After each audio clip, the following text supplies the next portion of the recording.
Halo semuanya, perkenalkan nama saya Virginia Regina Indriati Yulistiani dengan NIM 200810749. Saya adalah mahasiswa psikologi Universitas Mercubuana Yogyakarta. Teman-teman tahu nggak sih apa itu coping mechanism? Atau pasti pernah denger dong. Nah, jadi coping mechanism itu adalah strategi yang dilakukan seseorang untuk mengatasi stres. Setiap orang pastinya memiliki cara atau taktik tersendiri untuk mengatasi stres.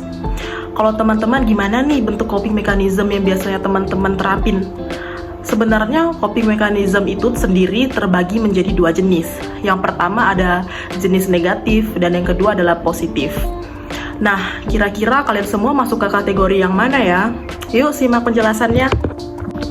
Nah, mungkin sebagian dari teman-teman sekarang sedang ada yang mengalami masalah-masalah besar seperti lagi patah hati, atau sedang merasa capek karena terlalu hektik dengan dunia kuliah atau pekerjaan, atau sedang mengalami masalah seperti perceraian dan kehilangan orang-orang terdekat, atau perubahan dan masalah-masalah besar lainnya. Nah, semua perubahan ini menuntut seseorang untuk bisa kembali beradaptasi atau menyesuaikan diri.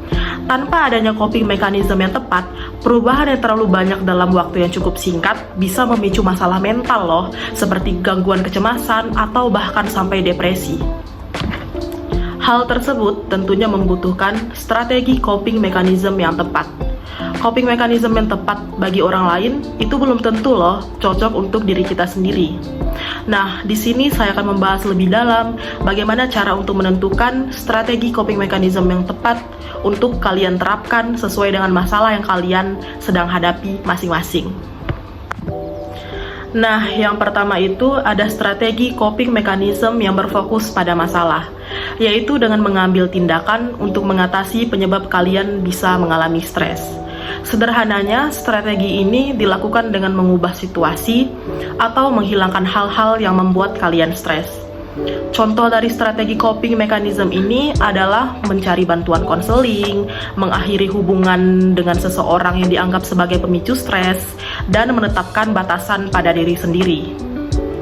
Dan yang kedua, ada coping mechanism yang berfokus pada emosi, yaitu dengan mengalihkan fokus dari masalah yang membuat kalian stres. Seseorang dengan coping mechanism ini cenderung berfokus pada pengendalian perasaan dan kondisi emosionalnya sendiri. Ketika kalian mengelola respons emosional terhadap situasi tertentu, kalian juga akan merasa lebih baik dan lebih siap untuk menghadapi masalah ke depannya. Meski strategi ini tidak memecahkan masalah secara langsung, namun cara ini cocok sekali diterapkan untuk menghadapi situasi stres yang tidak bisa kalian ubah atau kendalikan kenyataannya. Misalnya, kematian orang terdekat, dan lain-lainnya.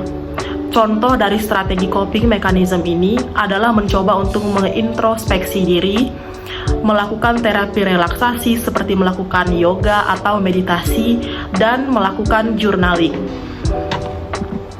Selanjutnya, saya akan membahas lebih dalam tentang dua jenis coping mechanism, yaitu positif dan negatif.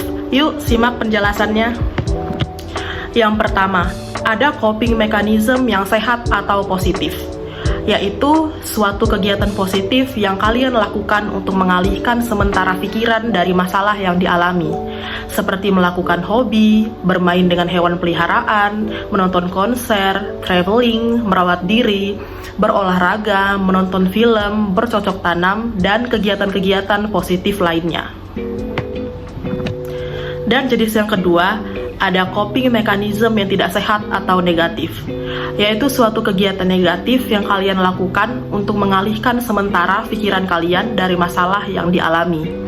Bedanya dengan coping mechanism positif, coping mechanism yang negatif atau tidak sehat ini, yaitu jenis coping mechanism yang justru dapat menimbulkan masalah yang lebih besar, seperti kerusakan fisik dan juga emosional. Contoh coping mechanism negatif ialah mengkonsumsi minuman beralkohol secara berlebihan, merokok, menyakiti diri sendiri atau self-harm, mengisolasi diri, menggunakan obat-obatan terlarang, dan kegiatan-kegiatan buruk lainnya yang dapat membahayakan kesehatan fisik maupun atau bahkan mental ya. Nah, itu dia tentang apa itu coping mechanism. Intinya, setiap orang dengan masalah yang berbeda-beda tentunya memiliki coping mechanism yang bervariatif. Jadi, sesuaikanlah dengan hal-hal, perubahan, ataupun masalah yang sedang kalian hadapi. Namun, kalian tuh jangan takut ya guys, kalau kalian masih ragu untuk menentukan strategi coping mechanism yang mana sih yang cocok untuk permasalahan kalian. Kalian bisa segera berkonsultasi dan bertemu dengan psikolog terdekat ya. Terima kasih atas perhatiannya.